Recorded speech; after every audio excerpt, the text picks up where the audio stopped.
Halo Sobat Bukuku, sekarang kita lanjutkan bab berikutnya dari buku berjudul Sayangi Dirimu, Berhentilah Menyenangkan Semua Orang, karya Sabrina Ara. Bab ketiga, jangan berusaha terlalu keras supaya seseorang berubah. Bersikeras memperbaiki orang lain hanya akan tampak menyedihkan bila tidak dimulai dari menjadi montir diri sendiri.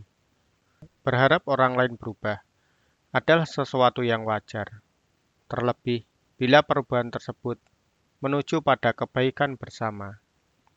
Namun, menginginkan orang lain berubah hanya karena apa yang ada pada diri mereka tidak kita sukai, tentu hal yang lain lagi. Karena apa yang tidak kita sukai pada diri seseorang itu belum tentu sesuatu yang keliru. Apalagi bila rasa egois kita lebih aktif. Kita ingin orang lain berubah karena kita enggan mengubah diri sendiri. Berusaha terlalu keras supaya orang lain berubah, ada kalanya menjadi hal yang sangat melelahkan. Mengapa begitu? Karena pada dasarnya yang berperan penting dalam perubahan tersebut bukanlah bujuk rayu kita, melainkan niat dan usaha keras dari mereka sendiri.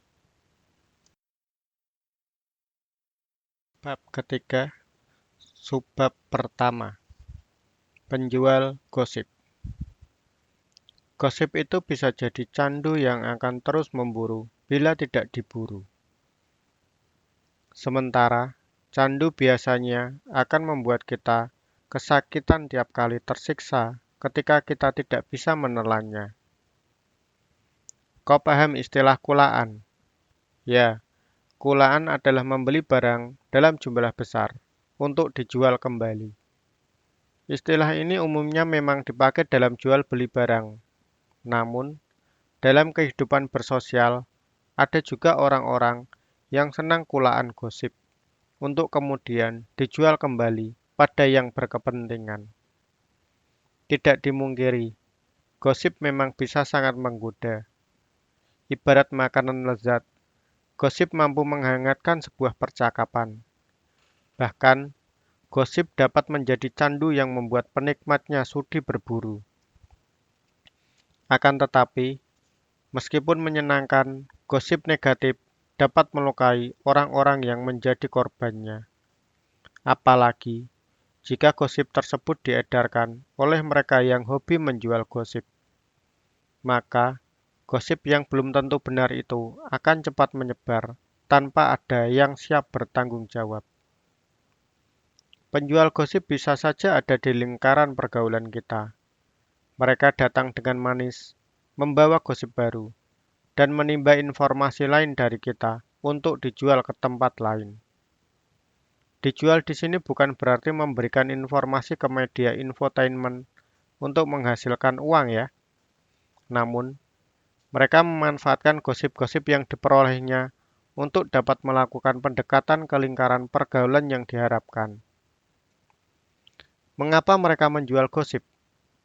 Pertama, bisa jadi mereka seseorang yang kurang bahagia sehingga sibuk dalam dunia orang lain. Kedua, ada kemungkinan kemampuan bersosialisasinya buruk. Mereka berpikir bahwa usaha untuk dapat diterima dalam lingkaran tertentu, mendapatkan teman baru, dan dipertahankan dalam sebuah komunitas adalah dengan cara menjual gosip. Dengan membawa informasi yang mungkin tidak dimiliki orang-orang lain yang akan membuat dirinya merasa berisi dan dianggap sebagai orang yang serba tahu,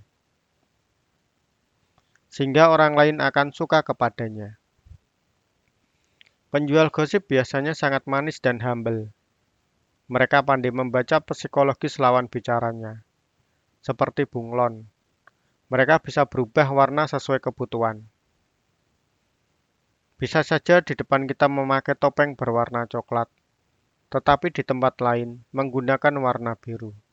Dengan begitu, mereka akan mudah diterima di banyak tempat. Karenanya, mereka sering dianggap sebagai orang baik dengan pergaulan yang luas. Padahal, mereka diterima lantaran memberi, bukan alasan pribadi yang baik. Untuk langgeng di zona nyaman mereka, tentunya mereka akan terus menjual gosip. Karenanya, mereka harus berburu dan kulaan di banyak tempat. Bisa saja salah satunya dengan datang ke rumah kita, menawarkan gosip baru, tetapi pulang membawa isi kepala kita. Jangan salah, mereka memang pintar sekali memancing kita untuk memuntahkan apa saja yang mereka butuhkan. Apalagi jika mereka membawa gosip baru. Tentunya terkadang kita merasa tidak enak, sehingga dengan rela menukarnya dengan informasi lain atau bahkan isi hati kita. Padahal, bila orang lain saja bisa dijadikan bahan gosip, bukan hal yang mustahil di waktu lain, kitalah yang menjadi bahan gosip mereka.